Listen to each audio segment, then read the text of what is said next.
नमस्कार साथियों, BPSC solution पर आप सभी का स्वागत है। यहाँ पर हम लोग इस वीडियो में बात करने वाले हैं 67वीं बीपीएससी मेंस का जो पेपर हुआ है जीएस पेपर 1, उसमें किस तरीके से क्वेश्चन पूछा गया है। तो जो लोग भी 68वीं की तैयारी कर रहे हैं उनके लिए ये वीडियो जो है काफ़ी मददगार साबित हो सकता है। तो चलिए इस वीडियो को शुरू करते हैं। तो जैसे कि आप लोगों को पता है कि जीएस पेपर 1 जो होता है उसमें 3 सेक्शन होता है, सेक्शन 1, सेक्शन 2 एंड सेक्शन 3। तो सेक्शन 1 में आर्ट एंड कल्चर हिस्ट्री से क्वेश्चन पूछता है, तो इसमें से आप लोगों को 3 क्वेश्चन अटेम्प्ट करना होता है। और सेक्शन 2 में करंट अफेयर बेस्ड क्वेश्चन होते हैं, उसमें भी 3 क्वेश्चन।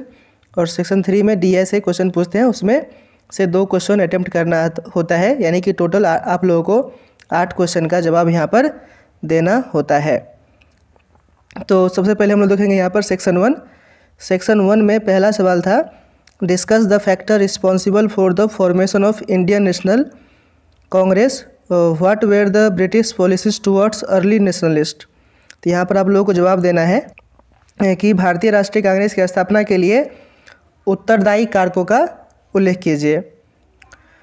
तो आईएनसी जो बना उसके लिए कौन से कारक जिम्मेदार थे उसके बारे में यहाँ पर लिखना है। और प्रारंभिक राष्ट्रवादियों के प्रति ब्रिटिश नीतियों का यहाँ पर चर्चा करना था। नेक्स्ट क्वेश्चन पूछा है कि trace the course of expansion of western and technical education in Bihar between 1857 to 1947।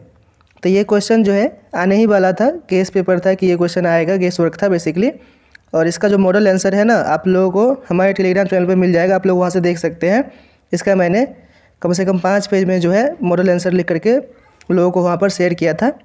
तो उन लोगों के लिए क्वेश्चन तो हलवा ही हो गया होगा। तो इसमें आप लोगों को बताना था कि 1857 से 1947 के बीच बिहार में पाश्चात्य एवं तकनीकी शिक्षा के विस्तार के क्रम को अनुरेखित कीजिए। तो एजुकेशन के बारे में बताना था, expansion of western education and technical education.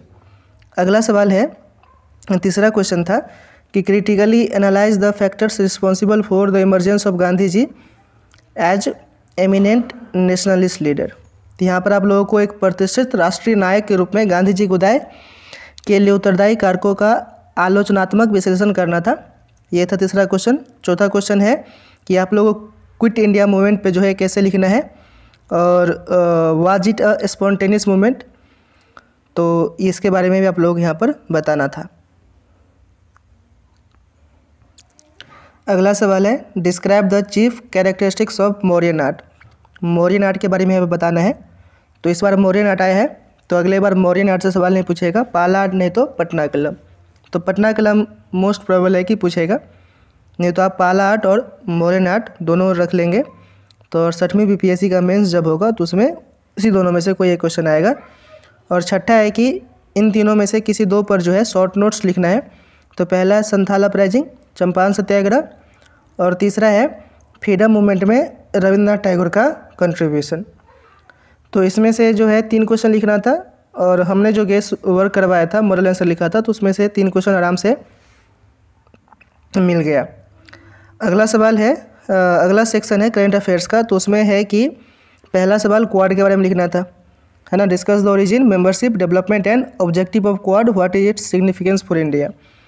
तो क्वाड का ओरिजिन कैसे हुआ, मेंबरशिप, डेवलपमेंट और ऑब्जेक्टिव के बारे में लिखना है, और इंडिया के लिए क्वाड का क्या सिग्निफिकेंट है ये यहाँ पर लिखना है। तो ये भी काफ़ी चर्चा में रहा था, तो यही क्वेश्चन पूछा है। हालांकि जो करंट अफेयर्स बेस्ड क्वेश्चन होते हैं, तो जिसका चर्चा बहुत होता है, न्यूज में बहुत रहते हैं, उसी बेस्ड क्वेश्चन पूछते हैं। तो आप लोग यहाँ पर देख सकते हैं, आगे भी हम लोग देखेंगे। तो क्वाड पे वो खूब चर्चा हुआ था, तो इससे क्वेश्चन एक आ गया है। अगला सवाल है, Agnipath is a path towards development और डिस्ट्रक्शन कमेंट। तो देखिए अग्निपथ को लेकर के कितना बड़ा आंदोलन हुआ था पूरे भारत में, कितना ट्रेन को जला दिया गया था। तो ये क्वेश्चन भी बहुत हाईलाइटेड था, ये स्कीम भी क्या था, बहुत हाईलाइटेड था, तो इसका आना लाजमी था। तो ये पूछा है। तो जो ब्रॉड टॉपिक होता है, जो न्यूज़ में बहुत चलता है, जनरली वहीं से जो है करंट अफेयर्स में क्वेश्चन पूछा जाता है। नेक्स्ट क्वेश्चन है कि one nation one election concept के बारे में बताना है in Indian context and give your arguments for and against it. इसके बारे में बताना है, यानी कि पक्ष में भी बताना है और इसके विपक्ष में भी अपना तर्क देना है। और नेक्स्ट क्वेश्चन है कि what is the root cause for war between Russia and Ukraine. अभी तक जो है रसिया और यूक्रेन दोनों एक दूसरे से लड़ाई कर रहा है ना। तो इसके पीछे क्या कारण रहे थे उसको यहाँ पर बताना है, और discuss its impact upon the nations of the world with special reference to India. तो दुनिया के देशों पे क्या प्रभाव पड़ा और इंडिया पे क्या प्रभाव पड़ा, इसको यहाँ पर आप लोगों को बताना था। तो देखिए यहाँ पे हम लोग देखे थे 3-4 क्वेश्चन देखे हैं। तो एक है वन नेशन वन इलेक्शन, एक है अग्निपथ, एक है क्वाड और एक है रसिया यूक्रेन। तो ये सब क्या था, हाईलाइटेड ही टॉपिक था जो कि पूछा है। और एक और क्वेश्चन पूछा है कि it is generally alleged that ruling party misuse the constitutional institution for its vested interest. Do you agree with this view, give arguments in support of your answer. तो जो सत्ताधारी दल होते हैं अपने निहित स्वार्थ हेतु संवैधानिक संस्थाओं का दुरुपयोग करता है। जैसे कि आप लोग आए दिन न्यूज़ में सुनते हैं कि उसके यहाँ पे CBI रेड हो गया है ना, वहाँ पे इनकम टैक्स का छापा पड़ गया।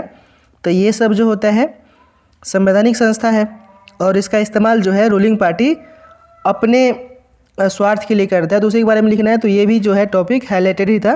तो आप लोग यहाँ पर देख सकते हैं कि ये जो सारा क्वेश्चन पूछा है करंट अफेयर्स बेस्ड, तो उसमें जो ब्रॉड टॉपिक होता है, जो क्वेश्चन जो न्यूज़ में रहता है टॉपिक, उसी से जनरली क्वेश्चन पूछता है। इससे आप लोग यहाँ पर देख सकते हैं। थर्ड सेक्शन होता है DI का। तो DI में 4 क्वेश्चन पूछता है, इसमें से आप लोगों को 2 सवाल का आंसर देना होता है। तो देखिए ये टेबल बेस्ड सवाल है। वैसे DI का जो क्वेश्चन है उसका जो डिटेल आंसर है आप लोगों को हमारे ही ये YouTube चैनल पे मिल जाएगा। कल तक सुबह तक मिल जाएगा, ठीक है। तो आप लोग जो है इस चैनल को सब्सक्राइब नहीं किया तो सब्सक्राइब कर दीजिए। तो आप लोगों का चारों क्वेश्चन का डिटेल आंसर यहाँ पर मिल जाएगा। इस वीडियो में इतना ही। वैसे आप लोग हमसे टेलीग्राम पे भी जुड़ सकते हैं। टेलीग्राम पे जुड़ने से फ़ायदा ये है कि आप लोगों को वहाँ पर जो है जितने भी मॉडल आंसर होता है या DI बेस्ड क्वेश्चन होता है, हमने वहाँ पर कम से कम 40-45 क्वेश्चन DI बेस्ड करवाया था बच्चों लोगों को। तो उन लोगों को काफ़ी हेल्प मिला होगा इससे। तो आप लोग टेलीग्राम से जुड़िए। टेलीग्राम का लिंक डिस्क्रिप्शन में मिल जाएगा। चैनल पर नए हैं तो सब्सक्राइब कर दीजिए, दोस्तों में शेयर कर दीजिए। जय हिंद।